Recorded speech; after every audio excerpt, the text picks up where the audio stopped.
This 40-foot shipping container is packed with automated control systems and redundant infrastructure, giving our customer the ultimate portable washroom facility. In this build, Dawson will teach you how we utilized a simple Zelio logic controller as we work towards our goal of one day having a pre-packaged building management system specifically for container-based structures. Stay tuned, hope you learned something.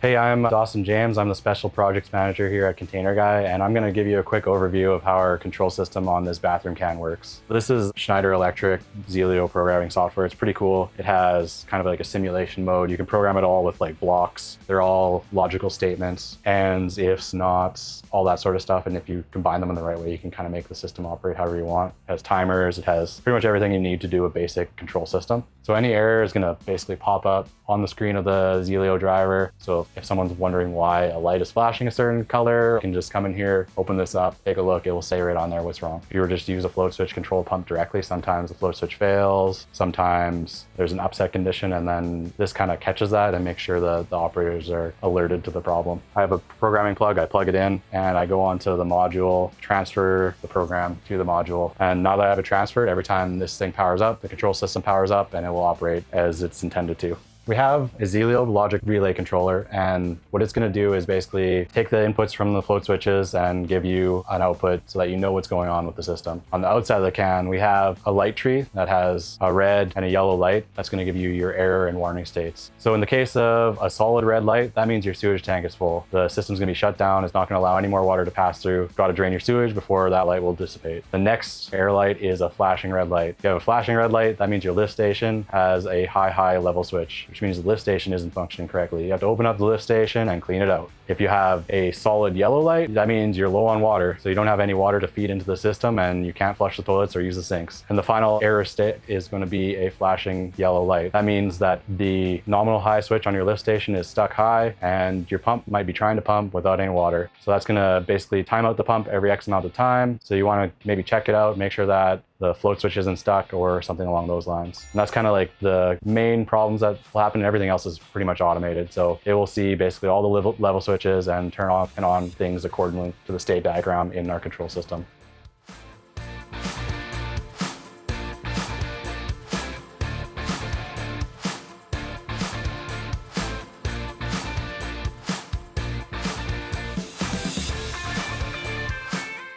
So this is the lift station for this bathroom container. It's a tank that's kind of in the middle here. It ties the two sinks and the two toilets together and puts them to the same vessel. In that vessel, we have a grinder pump, and the grinder pump has two float switches on it that kind of inform the control system what's going on in there. This one is the high switch. So if this switch gets triggered, it's going to say that the pump is not functioning correctly. It's either clogged or you're having some other sort of issue. It's going to shut off the water to the can, so you don't keep flooding it in there and prevent you from overflowing the sewage. And then on the other side, there's the nominal high float switch. So when this gets triggered, it turns the pump on and pumps out the tank until the nominal high goes low, turns the switch off, and it knows that the sewage has all been emptied to the main storage tank. So this whole assembly goes inside this tank, and then a lid gets put on, and we have a valve and check valve to keep the sewage from backflowing into this tank. So what's going to generally happen is someone flushes the toilet, the water flows into this sewage tank, kicks the nominal high up, and then this pump turns on, pumps all of the sewage into the main storage tank, and keeps doing that until the storage tank is full. That's kind of the gist of this system and how it works. All right, this is the utility room of this container. So this is the potable water storage tank, and this is the sewage tank. They're both 700 gallons. So in nominal operating state, this plug is energized, this pump turns on, and it's feeding pressurized water to the system. Right down in here, we have a flow switch. So I know if one of the taps or the toilets is flushed, it's going to measure flow going through the system, and that feeds back to the control system. So I kind of have confirmation that flow is going into the system and kind of a timeline on how long it's been running, so I don't waste all my water because of a stuck toilet or something like that. Inside each tank, there's going to be a float switch. There's a high float switch in this sewage tank. So when it goes high, the system is full, the red light turns on, people have to empty the storage tank of all the sewage. And in this tank, there's a low level float switch. So when the water goes down to the bottom, the switch turns off and it's going to indicate low water level, which is a yellow warning line on the outside of the can. All right, when it comes time to empty the sewage, you'll get your guy with the vac truck or pumping truck, They'll plug a 3-inch cam lock into this, lock it down, and pop the valve. Now we'll dump all the sewage out of the tank. You can suck it up, put it into this transport tank, take it away.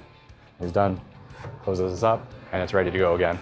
On this tank, there's gonna be, it's not installed yet, but we're gonna have a fill line, 2-inch cam lock that comes down to about here. So you can just open the one door and either fill or empty the container. We also have, on the outside here, they just need to fill it.